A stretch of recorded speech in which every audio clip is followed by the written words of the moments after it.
Hello, everybody. So it is Saturday afternoon. Hola a todos.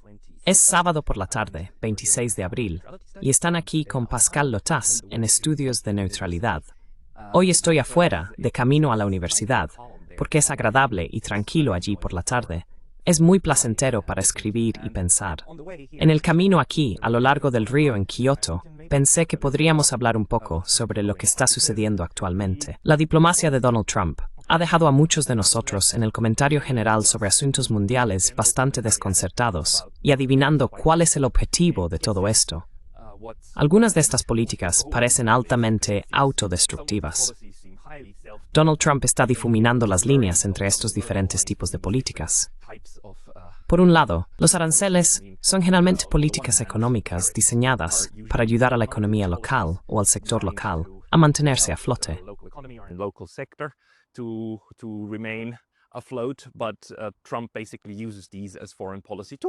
Pero Trump básicamente utiliza estos como herramientas de política exterior para imponer su voluntad y sus ideas con China y con los europeos. Por otro lado, hay una represión en las escuelas de Estados Unidos, en las universidades, sobre la libertad de expresión por parte de uno de los defensores de la libertad de expresión. Este es también uno de los sucesos desalentadores en este momento. Tienes estas tendencias autoritarias muy severas. Pero luego, por otro lado, todavía tienes estos esfuerzos activos en curso de Trump para alcanzar un acuerdo, un pacto con los rusos, mientras intenta presionar a China. Y cuando se trata de China, sabes, los aranceles realmente deberían llamarse así. Ahora son sanciones.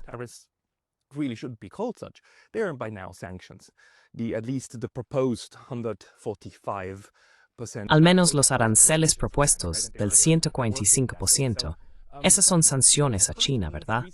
Y están funcionando de esa manera. Así que lo que se me ocurrió recientemente es que ahora hemos llegado completamente al mundo multipolar. Y parte de esto es que creo que Donald Trump también lo ve de esa manera. Y que lo que estamos presenciando aquí es la primera vez en mucho tiempo que vemos la verdadera política de grandes potencias y la diplomacia de grandes potencias desarrollándose ante nuestros ojos. Así que hoy, Steve Witkoff está en Omán. Supongo que ya ha llegado. Steve Witkoff, por supuesto, siendo el emisario de Donald Trump. Originalmente solo era responsable de hacer diplomacia con China, pero ahora se ha vuelto responsable de las conversaciones con Irán también.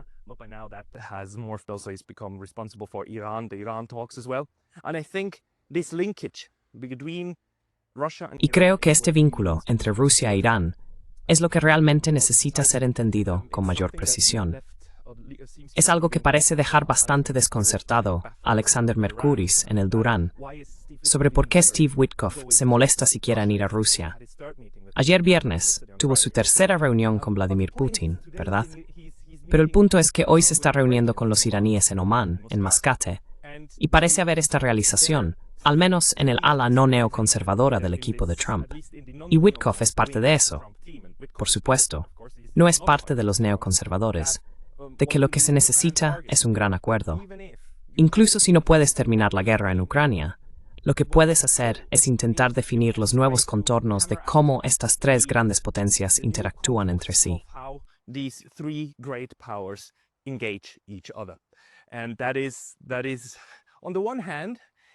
Y eso es, por un lado, si es cierto, si esta evaluación es correcta, entonces es algo esperanzador, porque sería, por supuesto, bueno si tuviéramos ciertos límites sobre cómo interactúan militarmente estas grandes potencias entre sí, y que, por ejemplo, tengamos alguna forma de gran acuerdo sobre cómo tratar las armas nucleares de cada uno, los disuasivos nucleares y también el armamento convencional.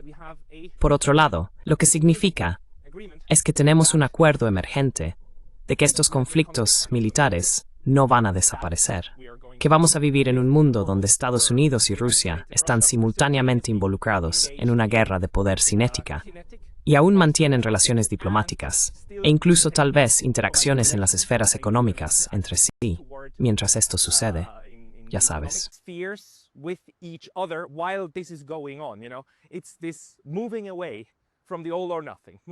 Es este alejamiento del todo o nada, alejamiento del pensamiento en blanco y negro, especialmente de las secciones neoconservadoras de las personas que dirigían y luego arruinaron los años 90 y 2000, y que arrastraron o empujaron a Estados Unidos a guerras como Irak, Afganistán, la destrucción de Libia, motivados por dominar y aplicar su propio conjunto de reglas a estos lugares, que si no puedes controlarlos, los destruyes. Y parece que esto ahora está cambiando. Así que la aceptación de que diferentes partes del mundo estarán bajo diferentes hegemonías. Y ya sabes, Marco Rubio, que en realidad está en la facción neoconservadora, el verdadero secretario de Relaciones Exteriores de los Estados Unidos, pero no a cargo de Rusia, no a cargo de Irán. But not in charge of Russia, not in charge of Iran. It's quite questionable what he's still in charge of, actually. Es bastante cuestionable de qué sigue a cargo en realidad. Pero dijo al comienzo de su mandato que Estados Unidos acepta que China y Rusia son grandes potencias por derecho propio y que vivimos en un equilibrio mundial multipolar.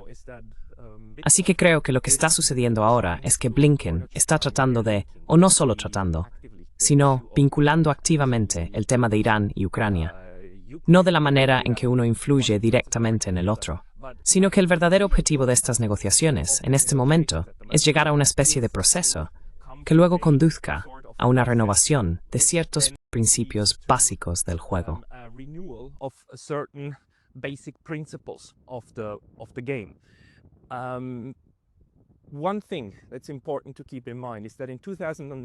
Una cosa importante a tener en cuenta es que en 2019 fue Donald Trump quien anuló el Tratado INF, el Acuerdo de Fuerzas Nucleares de Alcance Intermedio, que establecía que Estados Unidos y la Unión Soviética, y luego Rusia, no podían poseer armas con un alcance entre 500 kilómetros y 5.500 kilómetros. Básicamente, este era un acuerdo para desescalar toda la Guerra Fría y formaba parte de otros tratados y acuerdos sobre reducción de armas para desescalar la Guerra Fría. Y funcionó de manera muy exitosa, hasta el punto en que en 1989 ambas potencias que esta guerra, la Guerra Fría, había terminado.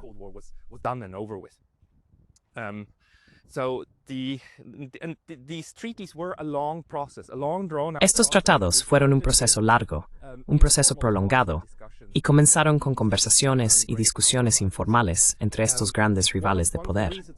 Una de las razones por las que Trump anuló el acuerdo, y para mí es la razón principal, fue que Rusia estaba incumpliendo el tratado. Pero si eso es cierto o no, no soy la persona adecuada para juzgarlo. Pero se dio una segunda razón, y es que China no formaba parte de él. Y sí, China no fue él por diseño. El Tratado INF fue por diseño un tratado bilateral, porque la Unión Europea no formaba de él por diseño.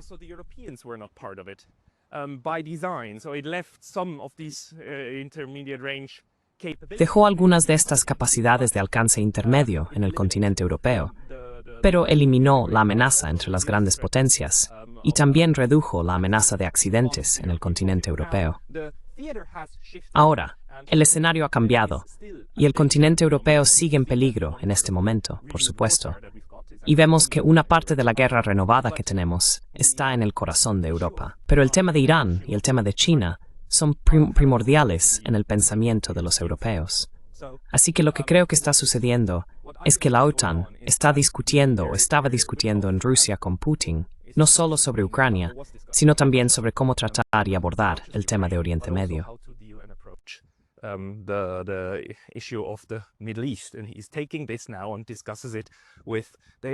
Y ahora está tomando esto y discutiéndolo con los iraníes en Omán. Su ministro de Relaciones Exteriores, Arakchi, estuvo en Rusia y China la semana pasada.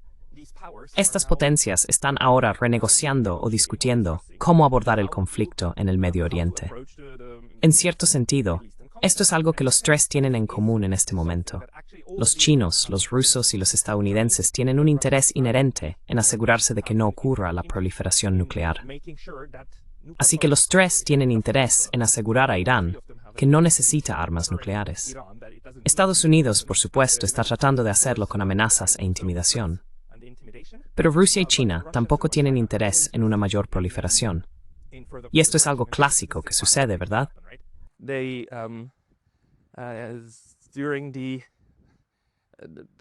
One of the reasons why the Non-Proliferation Treaty that caps Una de las razones por las que el Tratado de No Proliferación, que limita a los estados que pueden tener armas nucleares, fue exitoso, es porque a las 5 potencias vencedoras de la Segunda Guerra Mundial se les permitió tenerlas, y trabajaron conjuntamente para convencer a todos los demás de que no deberían tenerlas.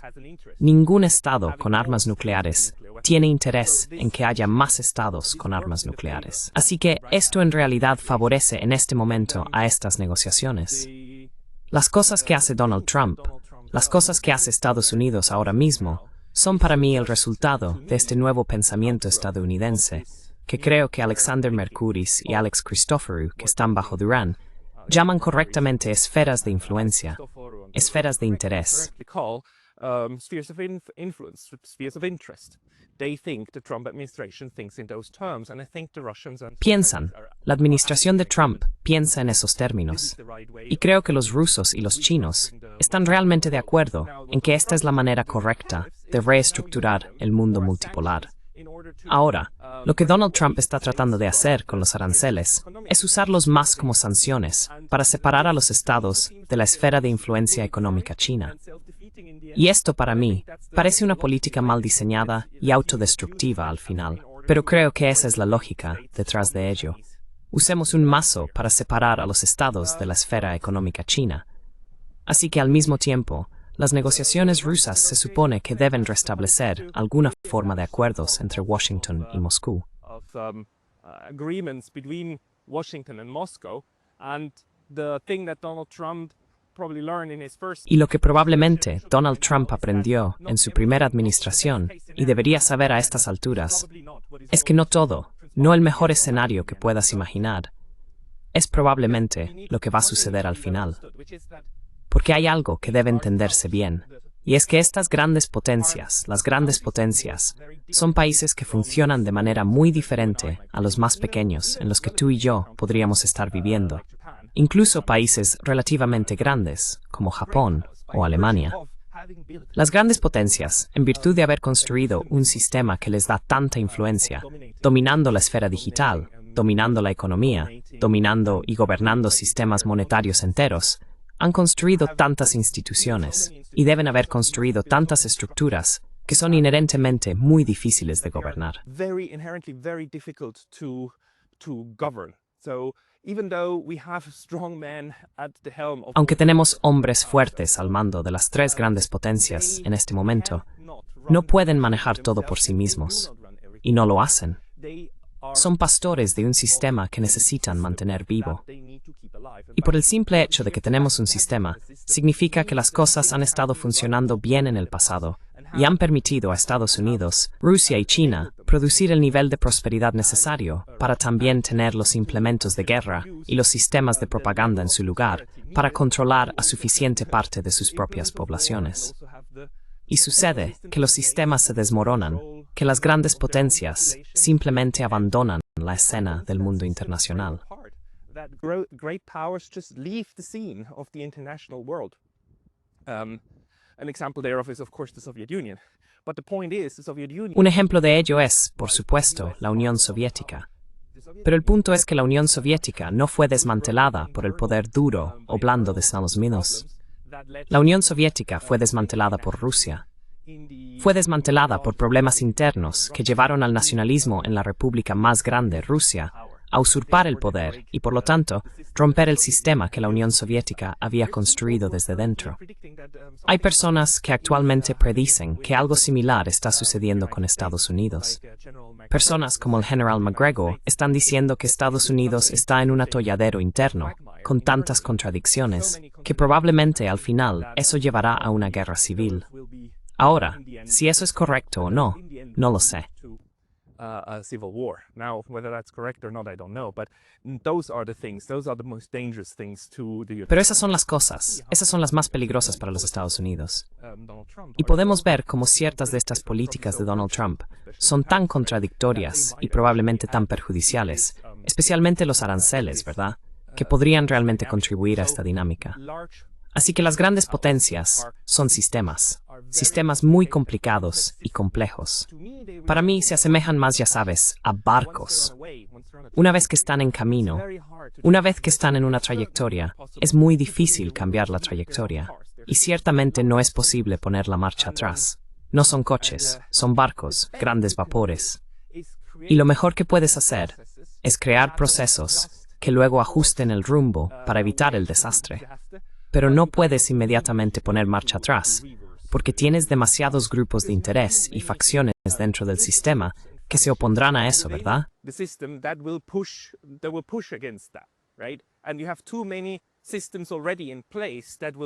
Y ya tienes demasiados sistemas en su lugar que te mantendrán en el camino, porque has institucionalizado demasiado de esto. Puedes ver cómo Donald Trump está tratando de desmantelar un par de estas instituciones, ¿verdad? La USAID, y tratando de desmantelar partes del servicio civil de los Estados Unidos. Esos son intentos de romper algunas de las instituciones que mantienen el rumbo de los Estados Unidos donde estaba. Y esto es, creo, lo que explica una de las críticas muy legítimas de Brian Berletic, de The New Atlas, que lo que estamos viendo es una continuación de la agenda. Sí. Los Estados Unidos no van a cambiar fundamentalmente su enfoque hacia las relaciones internacionales, porque no pueden, porque es dependiente del camino, porque el gran transatlántico está en camino.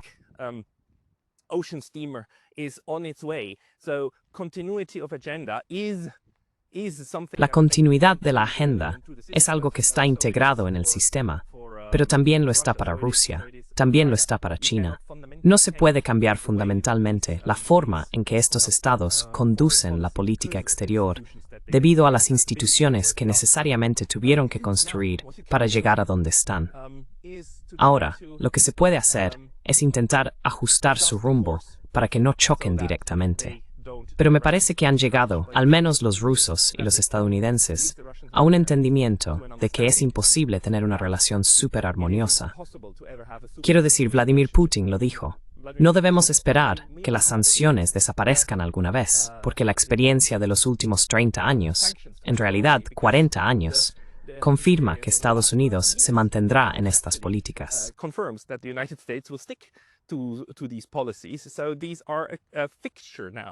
Así que ahora esto es una constante. Las sanciones son una constante. Y esta división del mundo económicamente en diferentes esferas es una constante del mundo multipolar. Y solo va a intensificarse. Así que mejor nos acostumbramos a ello. Pero podemos manejarlo. Los rusos pueden obtener todo lo que necesitan, la mayoría internamente, y el resto lo pueden obtener de China y otros lugares.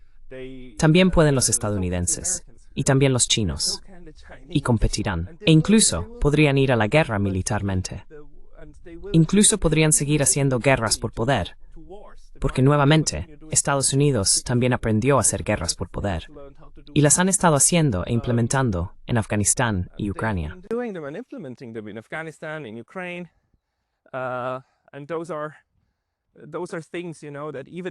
Y esas son cosas, ya sabes, que incluso si Donald Trump las condena, ¿verdad? Necesitaría hacer algo como desmantelar la CIA. ¿Te imaginas lo que pasa si intentas desmantelar la CIA? Bueno, hemos tenido un presidente que probablemente lo intentó en los años 60, pero bueno, si intentas desmantelar la CIA, no conduzcas en un coche descapotable en algún lugar de Texas como presidente. Así que, ya sabes, estos mecanismos internos, incluidos, por supuesto, mecanismos altamente legales, son parte integral de la forma en que estas bestias de gran poder, funcionan. Y luego controlan todo en sus propios dominios. Y si echamos un vistazo aún más largo a todo, lo que emerge es que ahora tenemos estas 3 civilizaciones que no están dividiendo, sino que están demarcando territorios o expectativas sobre el futuro.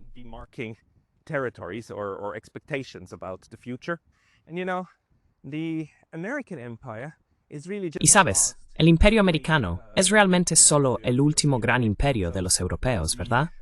Sí. Los estadounidenses lucharon una guerra de independencia contra los británicos, la que había existido durante 250 años.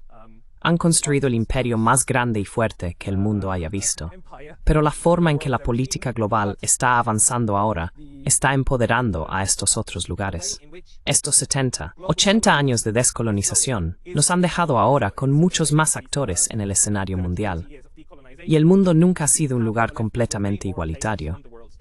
Aunque tenemos fundamentos y principios en el derecho internacional sobre la igualdad de los estados soberanos, tenemos todo eso. Pero al mismo tiempo, pretender que un país como Suiza tiene soberanía coigual con un país como Estados Unidos es simplemente una ceguera absoluta. Es como la diferencia entre tamaños de animales. It's like the difference between sizes of animals. A mouse and an elephant are both mammals. Un ratón y un elefante son ambos mamíferos. Pero hay una gran diferencia entre un ratón pisando un elefante y un elefante pisando un ratón. El resultado es muy diferente. Y de la misma manera, tenemos simplemente diferencias de tamaño y poder en el mundo internacional que luego llevan a otros estados a interactuar con estas grandes potencias de cierta manera. Y ya sabes, cuando hablamos de civilizaciones enteras, el Imperio Americano es el último brote de esta civilización colonial europea, que en realidad extinguió tantas otras civilizaciones, ¿verdad? Quiero decir, extinguió a los norteamericanos y los reemplazó por completo. Y hubo un esfuerzo inherentemente europeo durante 500 años para llegar al lugar donde estamos hoy.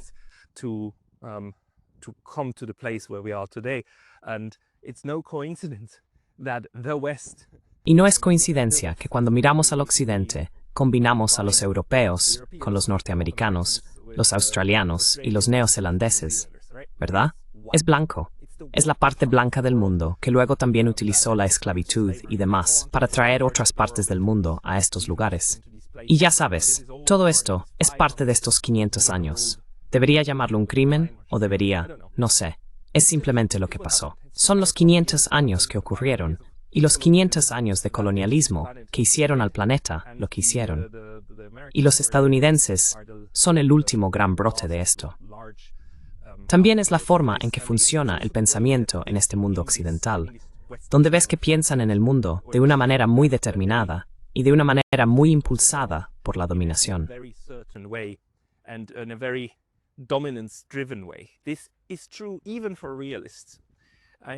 Esto es cierto incluso para los realistas. Vi un video muy perspicaz el otro día de Indian Global Left, Jyotishman Mudaliar, quien hace un gran trabajo allí. Entrevistó a John Mearsheimer, y lo que me sorprendió de Mearsheimer y su análisis, porque es un maravilloso realista y un gran pensador, es que no es en absoluto un belicista. Está muy orientado a aconsejar a las personas sobre cómo hacer política de manera realista para evitar guerras entre grandes potencias. Él dice que la competencia por la seguridad no se puede evitar entre grandes potencias. Pero las guerras se pueden evitar, con suerte, si los gobiernos no hacen cosas absolutamente estúpidas y no persiguen políticas autodestructivas.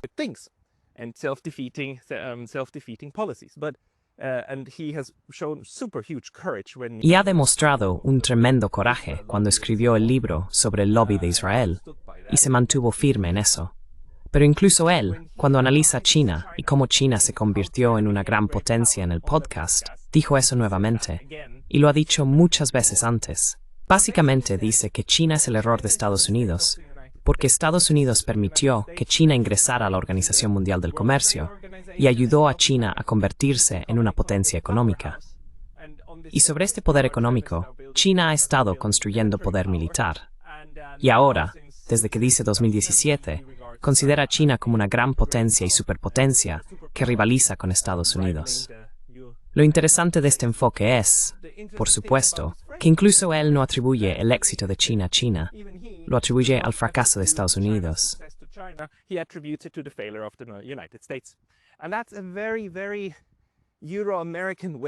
Y esa es una forma de pensar muy euroamericana, de ver cualquier cosa que sucede en el mundo como un reflejo de las cosas que los euroamericanos hicieron correctamente, o un reflejo de las cosas que hicieron mal.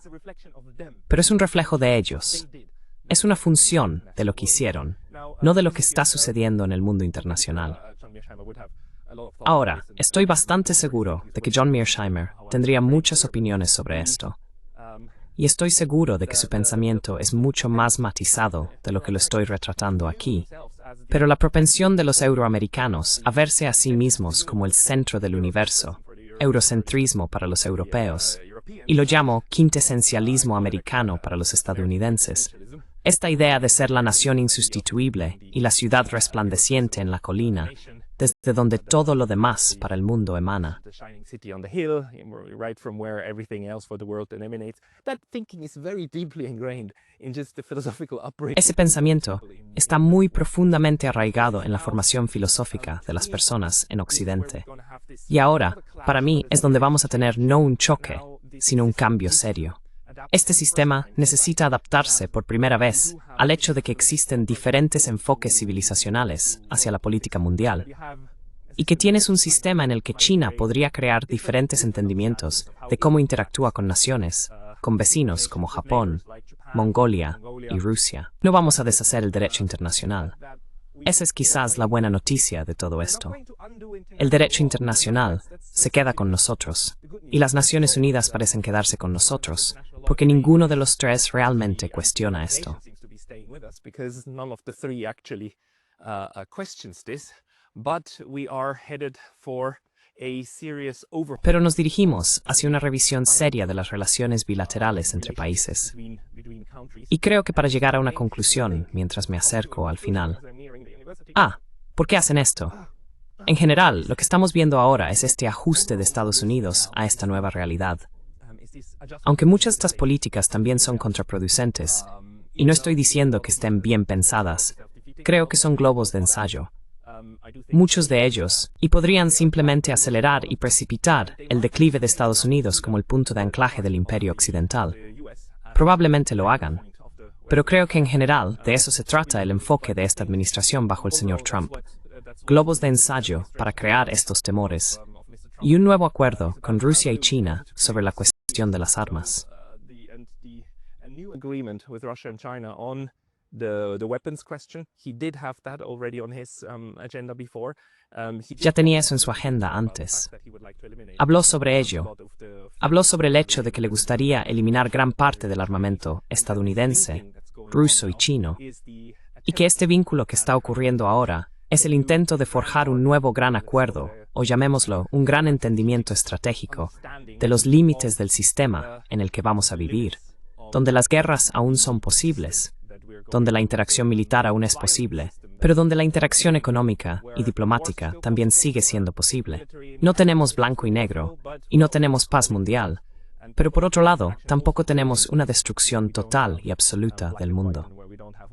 But on the other hand, we also don't have complete and utter world destruction. So maybe in the best and most benign interpretation. Entonces, tal vez, en la mejor y más benigna interpretación de lo que está sucediendo, es la administración Trump tratando de buscar un tratado de armas multilateral y vinculando estos escenarios, vinculando a Rusia y China junto con Estados Unidos, para tener un proceso que lleve a estos tres grandes transatlánticos a ir en la misma dirección y no chocar.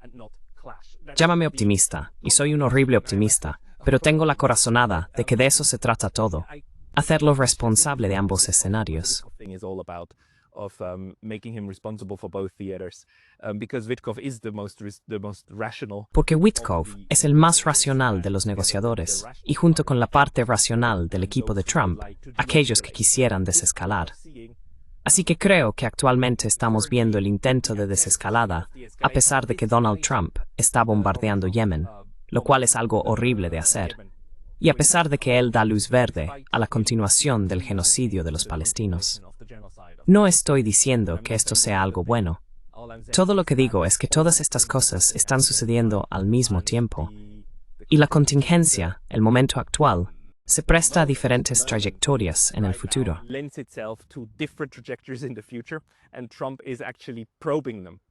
Y Trump en realidad los está sondeándolos a todos. Y una de las sondas, creo, la que les gustaría seguir, es alguna forma de entendimiento, al menos implícito, sobre cómo estructurar el mundo multipolar, lo que significaría que Estados Unidos está incluido, por supuesto, en el mundo multipolar, aunque no creo que Estados Unidos tenga intención de unirse a los BRICS. Pero los BRICS son solo una parte del mundo multipolar, y Estados Unidos ahora está trabajando con los rusos y los chinos en definir los nuevos principios básicos. El tiempo lo dirá. Tengo que irme. Gracias por su atención hoy. I've got to go. Thank you for your attention today.